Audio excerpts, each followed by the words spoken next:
And now we come to the most alarming delusion of all. The idea that other people don't matter. Their feelings, their needs.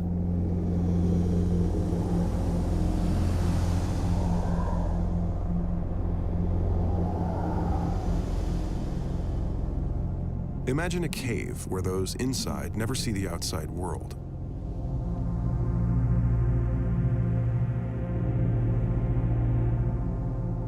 Instead, they see shadows of that world projected on the cave wall.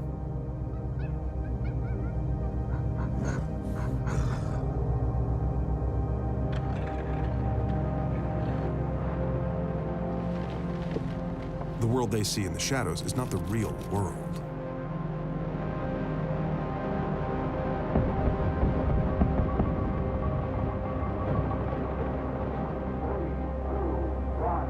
But it's real to them.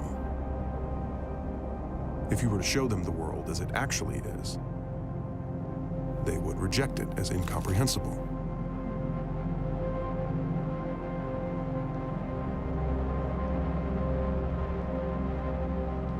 Now what if, instead of being in a cave, you were out in the world, except you couldn't see it?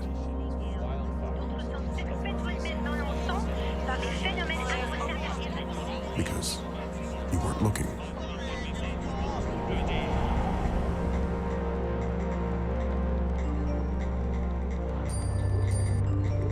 Because you trusted that the world you saw through the prism was the real world.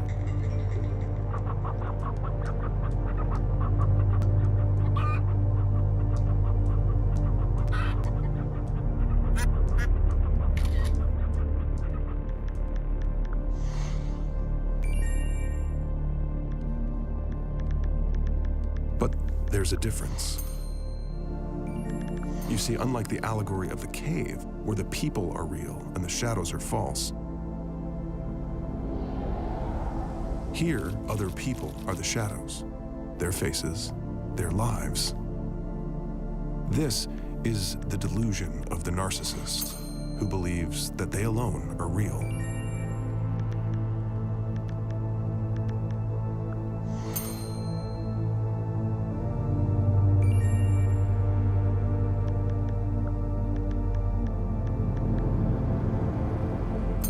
Their feelings are the only feelings that matter, because other people are just shadows, and shadows don't feel.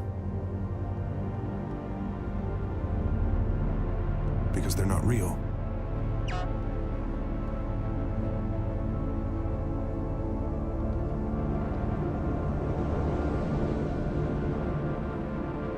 But what if everyone lived in caves?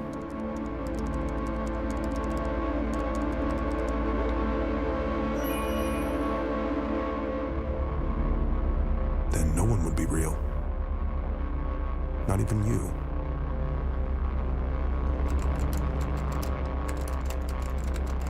Unless one day you woke up and left the cave.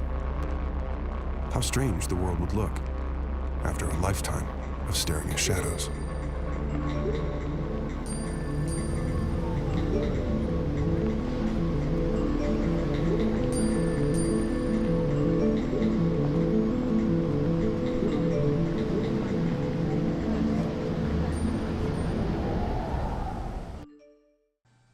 Tragic events like the Humboldt Broncos crash and Toronto van attack are devastating for so many, and in the wake of such shocking incidents, it's often difficult for some to think of anything else. In some cases, we kind of become a little bit obsessed. It's kind of like the tooth that hurts that we want to keep pressing on. And in this age, news spreads so quickly, and people can be inundated through social media channels.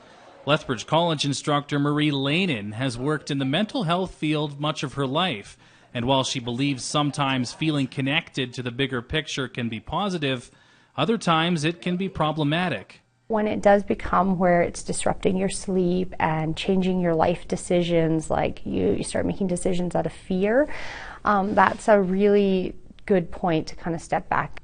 Social media can also connect friends and bring strangers together. It can even help launch funding campaigns. There are many positives. But in psychologist Brad Hagen's experience, that online connection can also put a stress on mental health. Quite a few people who come to see me who have anxiety or depression, many of them talk about their online use and their social media use and how they sort of feel compelled to use it, but afterwards they actually feel more lonely or more depressed or more anxious. Hagen believes these feelings may come from social comparison. We get this false image of what everybody else's life is like, and people seem smarter or prettier, or they seem to have better families or more exciting jobs or better vacations. And too much social media use can start to make us feel like we don't measure up.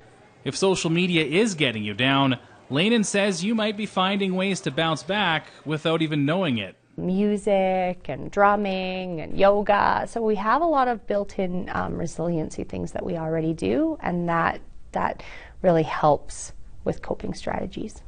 Like anything, maybe social media is best used in moderation. Matt Patacchio, Global News. Social media has the power to make us feel fantastic. For example, we know that a teenager's brain responds to getting a lot of likes on a post in the same way it would respond to seeing loved ones or winning lots of money. But we also know that social media use can be linked to anxiety and depression. So, how can we use social media more safely? 1. Keep your phone out of your bedroom. No one feels good after a bad night's sleep, and the blue light on your phone, as well as the temptation to check notifications, can really damage your sleeping pattern. You can stay healthy and alert by always charging your phone outside of your bedroom and buying an alarm clock. 2. Adjust what you can see on your feed. Your feed is a gateway into other people's lives, and comparing your life like that has been linked to low self-esteem and body image issues. Sites like Facebook have introduced ways to give you more control over your feed. You can ask to not see certain adverts, for example, or you could use a feature like Take a Break, which lets you limit what you see on your feed from your exes. 3. Set aside daily periods of self-imposed non-screen time. You wouldn't expect a smoker to suddenly go cold turkey. Start by checking your phone a couple of times a day, rather than a couple of times an hour. 4. Tell people you're detoxing. If your friends don't know that you're taking a break from social media, they're going to keep trying to contact you on social networking sites. So let them know that you're having a detox, and make sure that they know to contact you maybe by your mobile number beforehand, or arrange meetups. 5. Fill the void. You can't get FOMO if you're replacing the sort of enjoyment that you're having from social media with something like a dinner party or heading to the cinema. And also there are those awkward 10-minute breaks that we have during the day where we automatically check our phones. And you can fill those sort of gaps with reading a book, to-do list, mindfulness, or a little bit of doodling. What are your tips for having a healthy life online on social media? Let us know with the hashtag #LikeMinded.